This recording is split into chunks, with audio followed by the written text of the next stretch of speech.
580 1059 KMJ. Welcome to Brothers-in-Law. I'm Marc Kapetan, your host.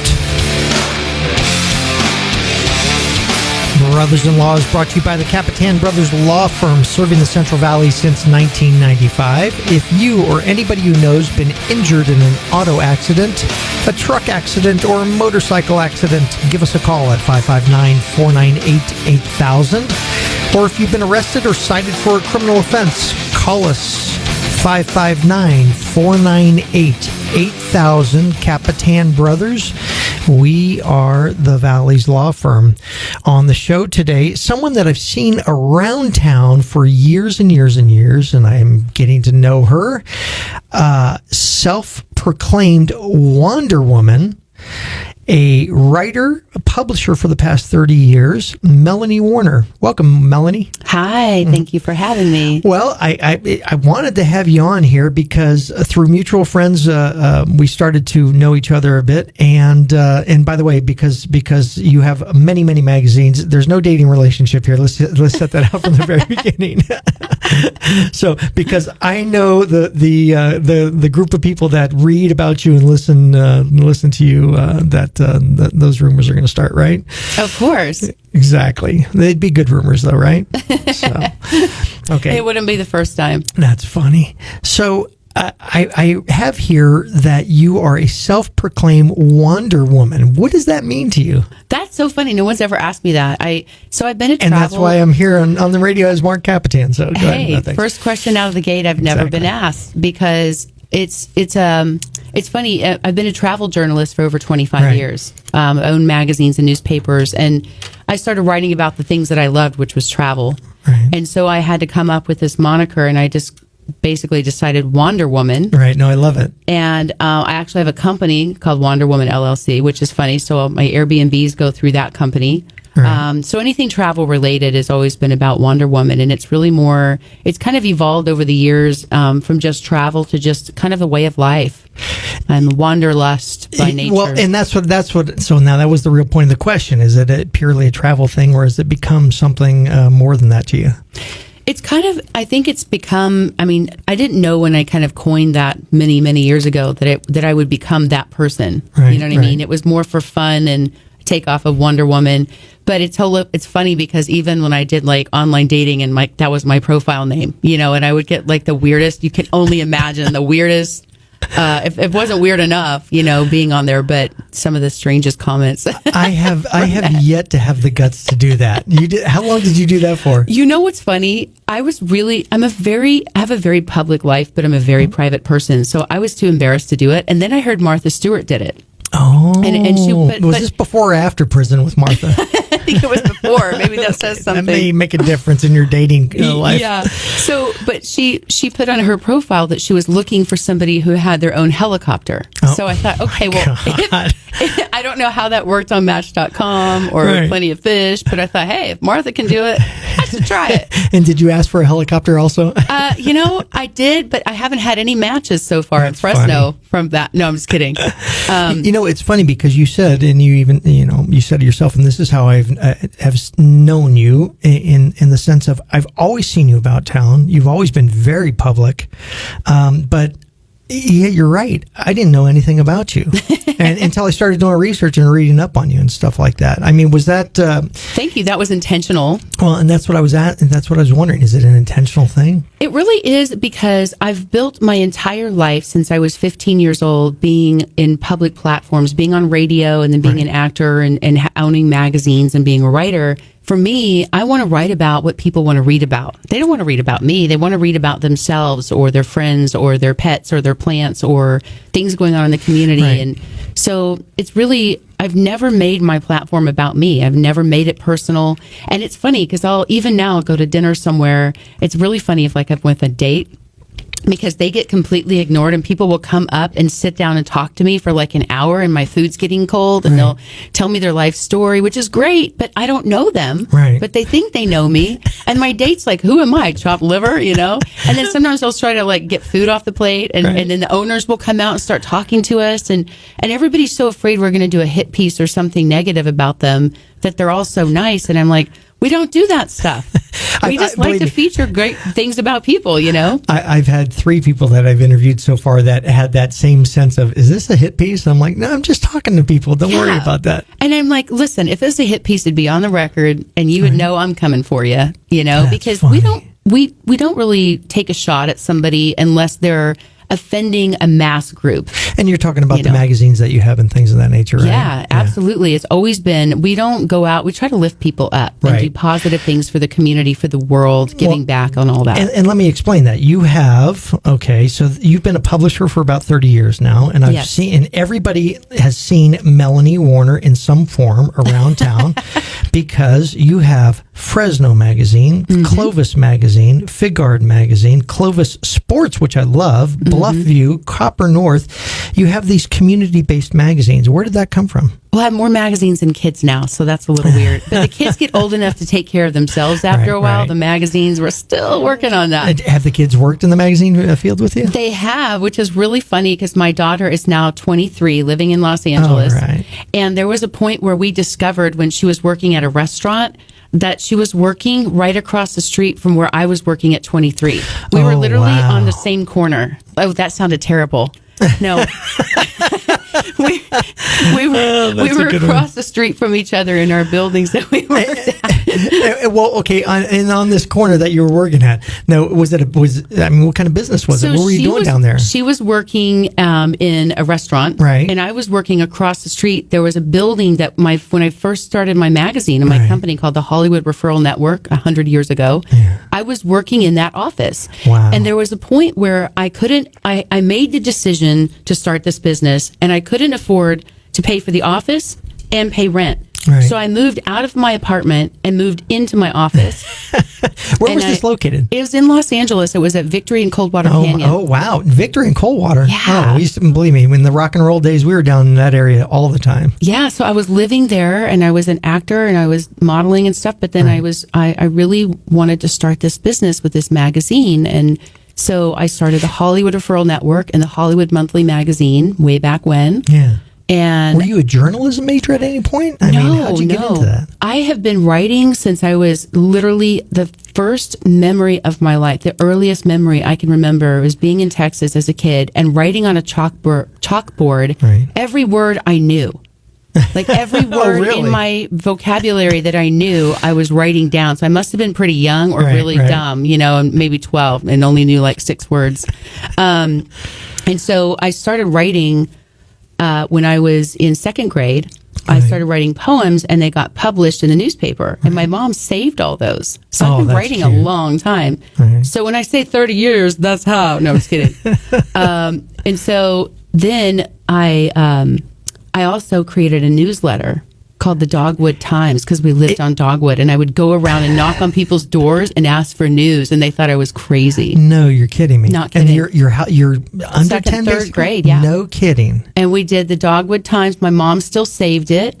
I still have that, my first published newspaper. And you got to show me that sometime, because what's so interesting about that to me is because I just had a young country guy on this last week, and it's interesting to me that a person who is able to have a job that they truly love to do, it's got to be the best feeling in the world, and also just the pure production of the amount of magazines and the writing that you must do on a weekly basis. It really is. I can't tell you. They say, I've heard over and over, that what you were doing when you were 5 or 6 years old is who you are.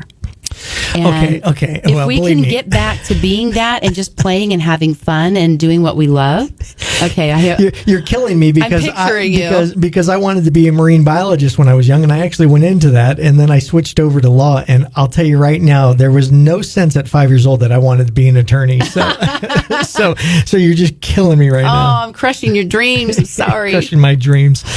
We are on with Melanie Warner. She is the self-proclaimed Wonder Woman, publisher of every magazine in Fresno that you've ever seen. We'll be right back on Brothers-in-Law. This is KMJ.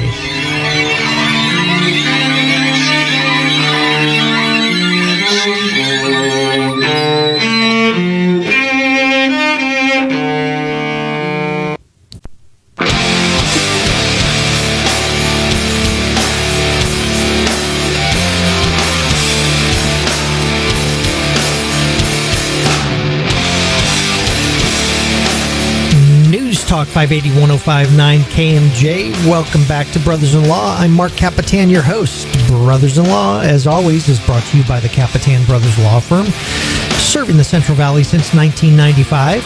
If you or anybody you know has been injured in an auto accident, a truck accident, or a motorcycle accident, give us a call at 559-498-8000.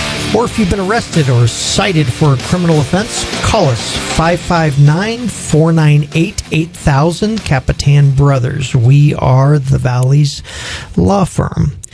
We are back on with Melanie Warner, Wonder Woman, self-proclaimed. Like that disclaimer. I know.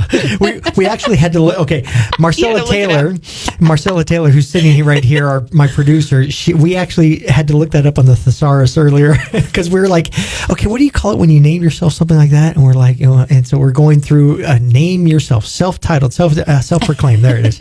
And the whole time she's going, I know what the word is. I can't think of what it is right now. So too funny. I like the cough button here. Yeah, did you use the cough button? No, neither do I. If you push it, does it mean you cough? If you have to cough, you push it, or do you push it to make hold a cough? on now. You told me that you were a radio girl at one point, and we're going to talk about your hometown. So tell me, your first job was as a radio person, right? Oh my gosh, this was the best. So I grew up in a very small town in Texas, and my very first job ever, other than working with my dad, who's an attorney, because I, would just go in and do some odd jobs with him, but I wanted a job.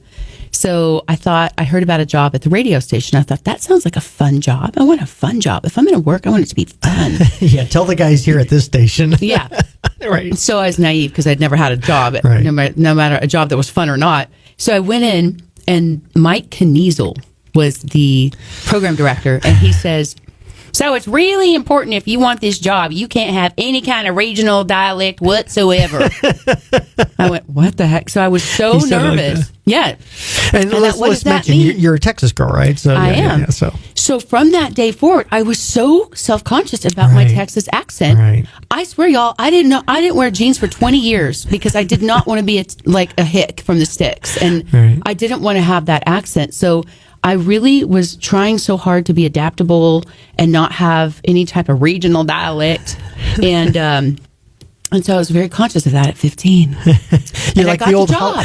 I was just watching Betty Davis, an old clip of Betty Davis on Johnny Carson, and she had that typical English sort of speak, and so you had that whole thing. I'm going to eventually go to Hollywood. I need to get rid of the Texas accent. Yeah, I mean, and basically it was my first job interview. I got the job, and I'm on the radio live at 15 years old when all my friends are out partying. And so one time, it was so funny. I wasn't supposed to have guests in the station, like not at all. But it was a Friday night. And I got stuck doing Casey Kasem. I had to play like America's Top 40. And back then it was on a disc too. Oh, no. It was on a giant record that's bigger than this building. Right. And so we had two turntables, and you had to, play a half hour, and they had this natural grooves where you had to play the commercials. Right. And this station was old station, like it was old school. So it was probably, this was back in the 80s, but it was probably 20 years behind any other regular station. So it was more like the 50s. And we had these like carts, like 8-track carts for the commercials. Right. So one time... by the way, I'll show you one right here. There's one right here. Oh, I'm getting nostalgic. I'm tearing up. Yeah, that's how old some of the equipment is here. Oh my gosh, it's amazing. Hey, it never gets old. But and so I was there, and my friends came over, and there was some record that was playing, and all of a sudden somebody hit the record player, and it went... and it screeched all the way across, and I was so afraid I was going to get busted. So I grabbed the mic and I said, okay, which one of you people at home hit your record player and messed up my song? Oh, that's a good one. 3 people called in, no joke, and apologized. And it was like such a small town when we had to do like giveaways. We'd say, okay, the first person that calls in wins. And you get like this woman that would call, is this Pizza Hut? No, but you won. I want a pizza. No, you called the radio station. You won. What did I win? Oh, that's funny. It was hilarious. It was the best foundation. What was the town again in Texas? Pampa, Texas. Pampa, Texas. Where is that? It is 30 miles east of Miami. Miami? Is that how you said it? P as in pneumonia. P-A-M-P-A. That's how my dad always says it. As in pneumonia. That's cute. Dad was an attorney? Yeah, he still is. Did you ever think that that's what I'm going to do? No, well, okay, so everybody in my family thought I should have been an attorney because I was really good at arguing my cases when Well, I was I about needed. to say, yeah, that's a nice way of saying it, by the way. Yeah. And I could get them to do anything. No, I was kidding. And so I didn't go into being an attorney because I really thought it was too much paperwork, too many restrictions. And then I went into publishing, which is a lot more paperwork. So Right. I don't know what I was thinking. But so what got you out of Texas? well, I always wanted to live in California. So my goal was to, work in Texas and like go to school in California. And I ended up going to school in Dallas for a little bit. And I started working there as an actor and went to film school in Dallas and then transferred out to California after a while and started out like taking classes, going to UCLA film school and all that. So what got you into film school? Just the allure of Hollywood and things of that nature, or just you had something that happened? It was just more like I just loved the whole concept of just being able to entertain people or tell a story, bring it to life, and after all those years, I finally realized after I became a magazine publisher that being an actor, I was really more about storytelling. And now I just love having the platforms to share other people's stories, which is why people don't know about me because I don't talk about myself. I put our readers on the cover. So it's funny because a lot of, I did acting when I was young, high school and a bit of college and stuff like that. And even being on stage, a lot of people say, oh, you're a ham. You want to be on stage. You want to see your face and stuff like that. And it's a lot more than that. It's more creative expression. It's a creative thing. It's something about it. Even doing this stupid little show, it's something about it that just relaxes me, makes me, and it's very nerve-wracking, but it also just makes me feel at ease that I'm expressing something other than deep thought and law and all those other things. So it's that right brain, left brain thing. Yeah. And it's exercising the other half of the brain. It really is creative. And, by getting to meet people, and like you said, we've known each other for years through different circles, but we've never sat down and had these kind of conversations. So it's just fun because when you interview people and you have a platform like you have the station or you have the radio show now, you have the ability to really find out so much about people. It's funny that you say that because people ask me how I'm liking the show, and I've always said, because I got it from my dad. My dad would say, "What's your name?" And you'd say Melanie Warner. He'd go, Warner. Are you German? What are you, a Dutch? And he had to find out what you were. He wanted to know all about you. Wow. And I think that's where all this comes from too. But I notice you love, and that's what I even put it in the way you're talking right now, is I put it in with some of my notes. You, and I put it in capital letters, love media. I love having public platforms that allow me to share other people's stories, whether it's a global level or whether it's all the way down on a local level. I've been doing it my whole life since I was 15 years old. On the radio, having a public platform before social media, being able to decide if I say this, they respond this way. Right. If I play this song, they respond violently. Or if they all call in for this song. And so you really learned a lot by doing live radio. I liken it to Penny Raven. I don't know if you know who she was. Penny. Okay, and that was what I wanted to ask you, and I wanted to see what your response was. I love Penny Raven. She was one of our very first writers of Fresno Magazine 19 years ago. I didn't know that. And she just recently lost her husband, Larry, I saw that. Larry was like another father to me. They helped me buy our very first home in Fresno 19 years ago when we moved here. And we bought a Raven home, and they were just always so supportive, amazing people. As I was researching the show, I saw that, and you guys are researching. I'm glad that you had such a good, positive experience, and you make that connection, because part of what you do is sort of seems like what she did is it fills the need for the community to be able to talk about each other in a good way, a positive way. Exactly. Right? We have a lot of people that some people are very private, and they're saying, oh, I don't want to be on the cover. And I said, come on, they're talking about you anyways. This is your chance to tell your story the way you want to tell it. Right, and then you give them that creative outlet or that platform. Hey, they can't be on the cover of the Bee unless they kill somebody. Melanie Warner, the Wonder Woman publisher here in Fresno, and we're going to be right back with her right after this. This is Brothers-in-Law on KMJ.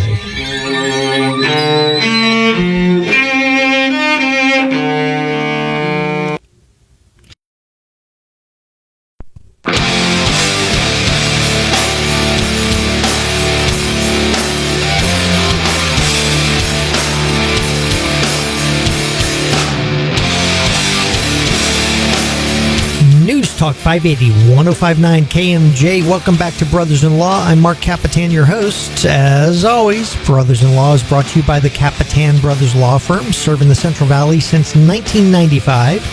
If you or anybody you know has been injured in an auto accident, a truck accident, or a motorcycle accident, give us a call at 559-498-8000. Or if you've been arrested or cited for a criminal offense, call us 559-498-8000. Kapetan Brothers, we are the Valley's law firm. 559-498-8000, folks. If you got a problem, it's just a phone call away, and we'll give you some good advice, okay? We are back on with Melanie Warner. She is a publisher here in Fresno for about 30 years, and also a writer, and all-around Wonder Woman. Wonder Woman, let me ask you something. Part of your publishing is you're doing now, you're promoting this I could write a book in 8 weeks type thing. What's this all about? Well, it's really funny. So the book business has changed more in the last 90 days than it has in the last 90 years. It used to be that you had to get a major publishing deal because the cost up front of producing your book. If you were going to be in 6,000 bookstores like I was, and you have one book in each bookstore, you have to pay for 6,000 books. So you have to go through a publisher who has to pay for that. And usually they do a catalog for about 18 months where they'd be selling your book before it was even finished, seeing if there was a need for it and if there was how many people were pre-ordering your book. So they had a lot of expense up front. Now that all these bookstores are shutting down and not reopening, and you're seeing more ebooks going, then there's a whole shift in the mindset of the publishing world, because all these major authors who were giving 90% of their earnings to these publishers and only getting 10% are realizing they can self-publish now. The world is set up for that. The platforms are here. Right. I mean, that's part of the deal with, I mean, I think it first started with maybe like Apple, where they were just allowing you to print a book, which you couldn't do before. And you could print a single book nowadays, right? Right. So now Amazon has changed the book business forever. You can do print on demand, which is great. And we actually we coach people through that process of writing their book, launching their book, hitting the bestseller status, and then learning how to leverage that status as a speaker, to build a platform, to build a list, client conversion model, all of those things. And I've heard a lot of this, you watch CNN or Fox News, and I had to throw both of them in there for the whole audience out there, not just the KMJ people out there. But I hear a lot that people are saying, oh yeah, I'm on the bestsellers list, and they're like just some Joe Schmo and so it's segmented enough that they're advertising a bestsellers list, even though it may be segmented for a certain population of the readers, right? Right. So you can be in fact, we just had 3 number 1 best-selling authors in the last week. And not taking credit away from that. I mean, because there's a lot sold within that genre. Right. But what was funny is we had 2 different authors who launched a few days apart, and one of them had to knock out our own author to hit the number 1 on the list. Oh, no. And then another one was number 1 in business consulting, which is a really competitive category. Right. So there's some definitely watered down categories, but there's some others that are highly competitive where you have to sell thousands and thousands of books to hit it. Yeah. And who are the 2 that you have on hand right now? The 2 authors? The 2 authors, yeah. So Suzanne Zabilla is the one who hit number 1 in business consulting last week. Right. Vanessa Lynn, called Ravens and Rainbows. And then Jeff Wickersham was the 3rd one, and his book is Rise, Fight, Love, Repeat. Yeah, I like that. That's nice. And it's all about the morning fire, like what you do to get up in the morning. Right. And I've been doing his program for 50 days straight. And you wake up every day, you work out. Right. Before you look at your phone, you wake up, you don't look at your phone, you drink a glass of water, and you do your workout 10, 15 minutes. That's tops. And then you meditate a little bit, and you kind of do some gratitude exercises and all of that before you coffee, before you even look at your phone. He's got to be a young man. Yeah, because I lay well. I lay there and I look at the phone and I think, okay, how many more times am I going to press snooze? Oh, I would lay in bed for 2 or 3 hours and do emails and Zoom conference calls and all that stuff. And I just would be especially working from home where you're sitting all day, and I would get sore and stiff, and so this has been a really great program. And so a lot of my authors are actually coaches, consultants, they're business people, entrepreneurs, they're specialists in something. So their books are about teaching people how to solve that particular problem. And is it your history of writing that helps them? I mean, are you basically not ghostwriting, but just No. Advising them on writing? We're not doing more the writing technique side. In fact, that's really the bane of my existence is, I hate to say it, but the writing coaches and writing teachers out there, because so many people are critics about writing, Right. but they're not selling books. Right. And then also it's trying to, I mean, it's a creative process. So you're trying to teach a person to write, but it may be something you either have or you don't have. Right. And it's all nonfiction. So if I were to ask you to write a book about being an attorney, you could probably write 10 books about It it. would not be on the bestsellers list. I'll tell you that right now. Well, it could, though, because you have to write the book that people want to read. Just like the magazines, we have to write the stories that people want to read, not what we want to promote or talk about. And that's been I learned that in radio at 15. About the time that I threw a paper holder at my brother Peter. And Exactly. Exactly. But, it depends on if you're educating people. Like if there's an attorney, for example, right out of law school, like my nephew, and he's being mentored by my father, who's 84 and who's still an attorney, by the way. He's still practicing. We wow, joke and good for say him. he's going to live long enough to do his own probate. That's just the way it is. He will never. I've never heard that one. That's a good one. He loves working. He still has like funny. 600 probates and 150 active cases. He's my crazy. God. But he loves what he does. So he doesn't really, it's not work for him. He enjoys it. Right. Let's say you have a young attorney that is up and coming and they just passed the bar and they're starting out and you're already making, say, a few $100,000 a year, and you can teach that young person step by step what it takes to become a successful attorney, how to get clients, how to chase down collections. Sure. Not just the case part of it, but the business side of it. Then most people would be willing to buy a book to learn how to do that, or even sign up for some coaching or something if there was a program that would show them step by step how to solve that problem. Is that part of the sales technique, is also to have some sort of aftermarket program? Absolutely. If you're a nonprofit, if you are nonfiction, self-help, educational, and even some biographies and memoirs, if you are solving a problem for the reader, look at Dale Carnegie. 100 years later, people are still teaching Dale Carnegie classes. Right. My dad was teaching Dale Carnegie classes when I was born. I think that's why I chose him when I came down here. I said, I want to be with that guy. He's doing self-help. I like that. You had a close relationship with your dad? Love my dad. He is my hero. And do you miss amazing. being away for so many years? It's hard. I do see them a lot, but with COVID, I haven't been able to see them pretty much since Christmas. And you go back to Texas a lot? They're still back there? Yep, and they are very active and they travel. Right, That's where I got my Wonder Woman travel. They say it's a gene that makes you love to travel. Yeah. It is a gene. Really? Mm-hmm. And I definitely have the travel bug. That gene is alive and well in me. Well, my travel gene is purely in my stomach. I'll tell you that right now, because that's the only reason I travel, is to go try all the great food. Oh yeah, when you travel for food, that's all about the road trips. Is all the food. Part of your writing or your book promotions is a book that you wrote yourself. Yes, so I have it right here. My first book, yes. Defining Moments, Coping with the Loss of a Child. Yes, and so I own the rights to the book series called Defining Moments, which is really the new chicken soup for the soul. Right. A lot of what we focus on is more faith-based stories where people had to overcome really horrific circumstances and like what got them through it.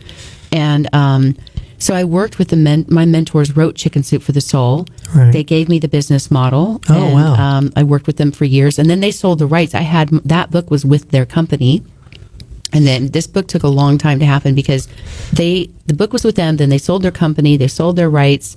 Then I said, okay, it's going in a different direction with another person. Mm-hmm. I want to do this for myself. And they said, here's how you do it. Here's the model. And they worked with me to help shape that and really gave me the way to make it happen, which is why I'm such a big advocate of mentorship, working with mentors. And we're going to talk about it in the next segment. We only got about 30 seconds left, but it's interesting that you actually gave it almost a purpose and a way to help direct your attention by calling this Defining Moments, because most of the books are about people's defining moments, right? Yes, it's a collection of stories, about 50 different stories of people's defining moments. Yeah, it's a really beautiful thought. Thank you. We're going to be right back with Melanie Warner, publisher, writer. And this is KMJ, as always, brought to you by Kapetan Brothers Law Firm, Brothers-in-Law.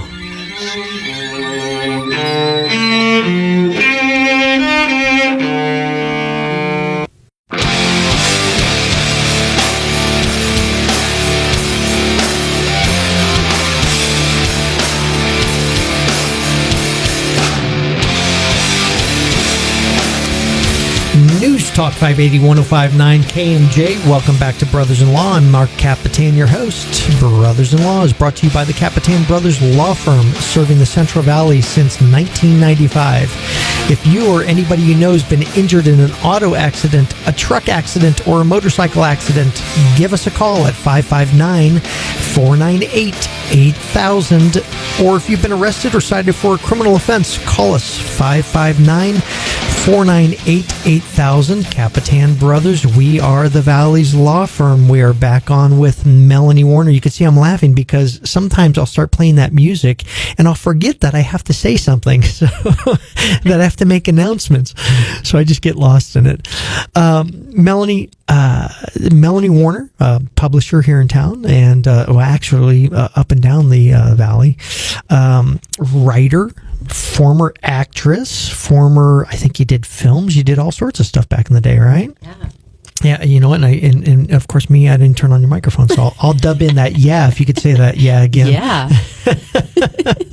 Again, let's let everybody know that I am an attorney. I am not a DJ. I'm not a radio guy. So, we were talking about defining moments. We're going to get to a little bit more of a serious topic. Defining moments, your series of books that are basically allowing people to tell their stories of personal tragedies and personal defining moments, like you said. And your book was called "Coping with the Loss of the Child," and I'm assuming that is the most poignant of defining moments. Oh, absolutely. It was really more for my own healing because I lost my son. He passed away in my arms. Definitely was not my plan that day. Yeah. And you wake up thinking your life is great, and then, that happens, and it's just not something you're equipped for, prepared for.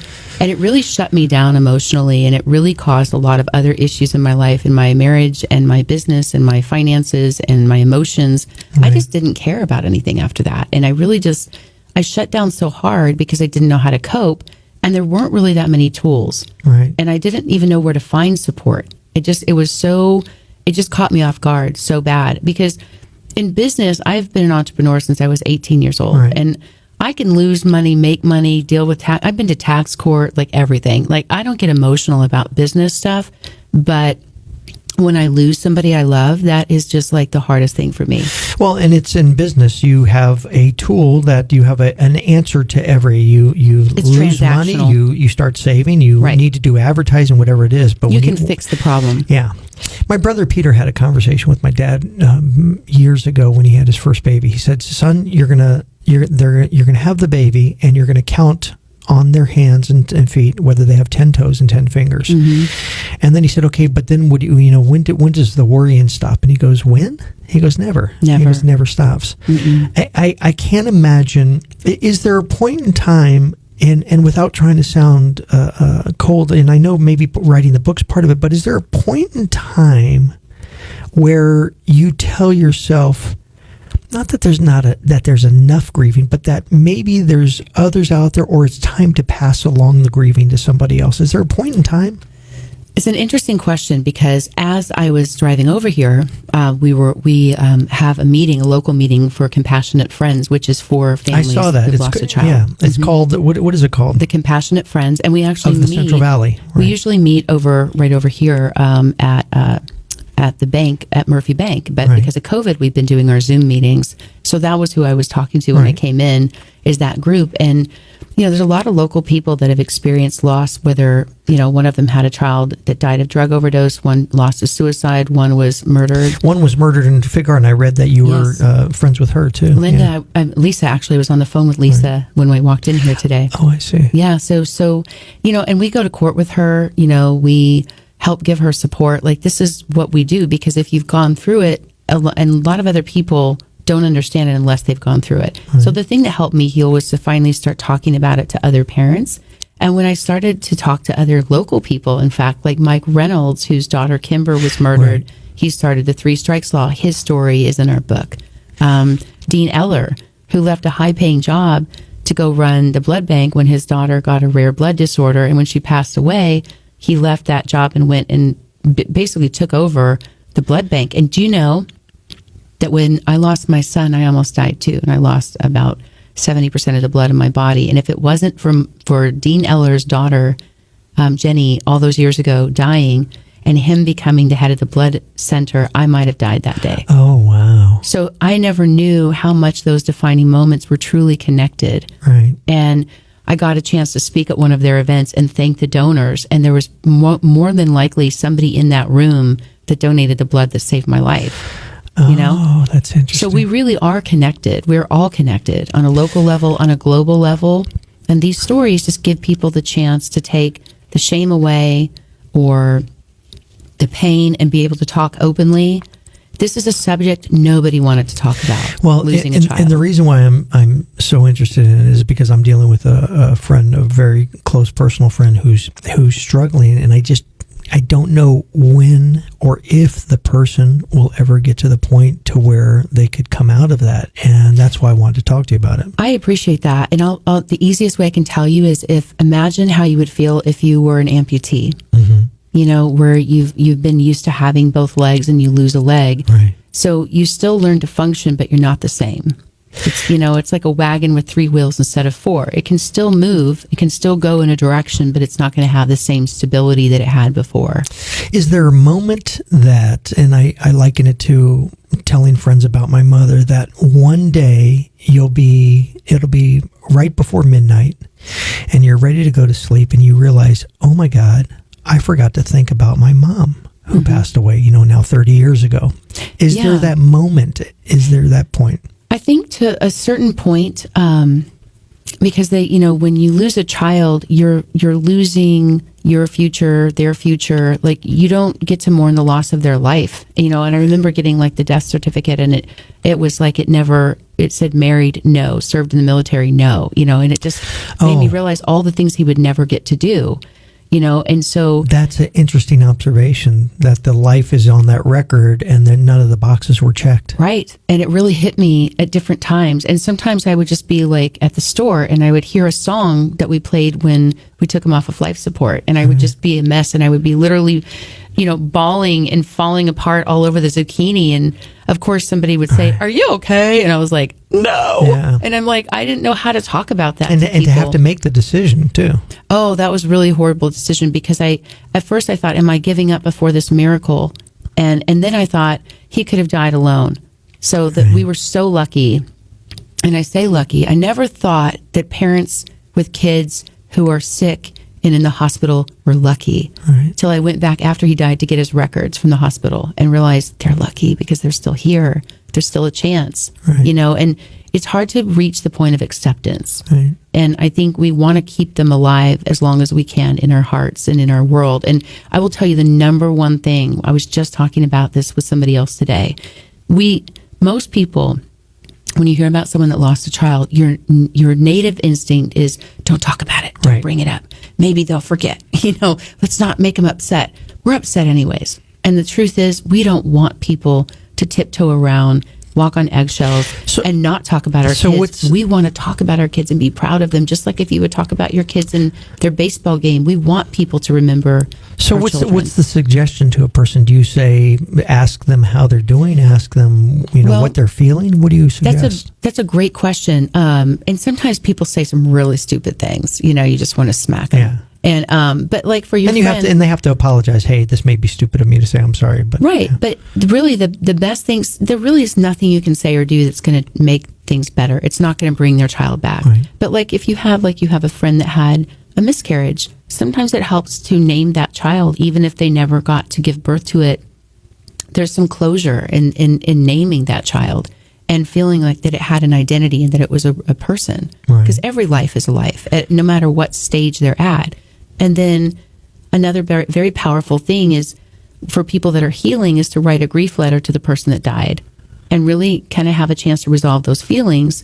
But if you're trying to be supportive of somebody, and usually if it's a husband and wife that lost a child, there's a very high percentage of divorce, drugs, alcohol, self-medication, even suicide, and even with the siblings that are left behind. So there's a lot of people that husbands and wives might grieve very differently, but they tend to worry about each other and they don't take care of themselves. Right. So sometimes it's just showing up at their house and saying, "Hey, I'm going to change your sheets for you. I brought you some food." You know, you can do something, you don't have to say something. Do you remember your first point? And believe me, we're going over time. So, do you remember your first moment of happiness after that? That's a great question, Mark. Gosh, you're so good. I remember thinking, I'm never going to be happy again. Right. And that's why I'm asking. I'm going to feel guilty if I feel. And when you say that in your head, I'm never going to be happy again, then your body and everything else responds, your feelings, your emotions, your actions. And it carries on that conversation. And I remember then I heard Dr. Phil say, well, at one point, I know this sounds really stupid, it was Dr. Phil, but he said... believe me, I met him. I was on his show. And oh, really? He really, really does do a good job to talk to you.